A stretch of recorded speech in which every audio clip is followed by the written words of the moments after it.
Welcome back. I'm Margaret with Erica and Margaret Investigates, and I'm joined by Erica.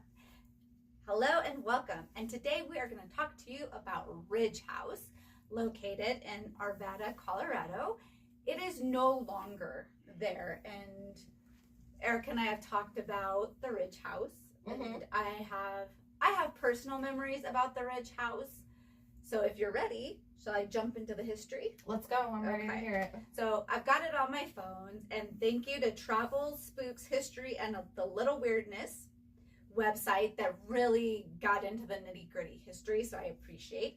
So the state of Colorado planned a 310-acre, 2 miles west of Arvada mental health hospital in 1909, and it was called the Ridge Home. And for a long time, it was known for patient abuse, mistreatment, just a gnarly history, especially in the 60s. The patients were always drugged. And did they ever say with what? Or like how badly? No, I assume it's so they're like borderline comatose. Yeah.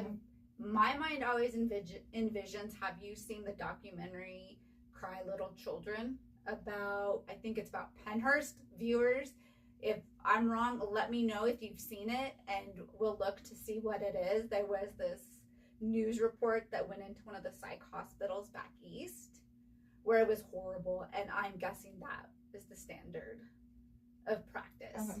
Yes. Gotcha. So then in 1989, the federal government started to get complaints from locals that were saying this place was horrible. 2 federal agents investigated, and they observed 2 orderlies using excessive force on patients. So it was bad. A lawsuit was filed in 89, and in 90, they were given 5 days to get their shit together. So in 1990, they got a 90-day reprieve. And in September of 91, there was a fire. And I believe it finally closed in 94 and I remember this story. So at this time, 2 years later, after this time, I worked at Red Rocks Campus Police. And we knew that there had been a shooting in the parking lot over, I believe it was a female employee.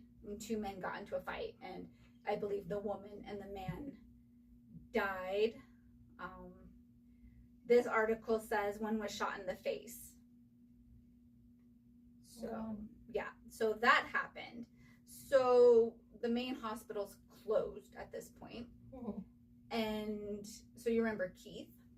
He used to drive for Accessoride. And one of the buildings there was turned into a home for developmentally disabled sex offenders before the building was completely shut down and turned into, I believe there's a Target there now where the building used to stand. So my story, like I said, I worked for Campus Police, and we had a location across the street from the abandoned Ridge Home. And when one of my friends worked there at night, first of all, we had to send an officer over to help her close down, because she said you just felt like you were being watched the entire time. Like, she would call and be like, I just feel like there's eyes on me coming from that building. That's creepy. You remember Trina? She grew up in that area. She said they used to sneak in to the building. I don't know if she had any paranormal experiences. I never snuck in, but it was a big place, like in the 90s, for local teens to go and check it out. And right. Yes. As most teenagers do. Yes. So that's a Ridge Home, and it's got a tragic and fascinating story. And I'm always curious, like, if Target employees or people that live on that land have any sort of paranormal experiences. Oh, probably a bunch. Yeah. Especially the Target employees have been stocking stuff like late at night or early in the morning. Yes. I bet.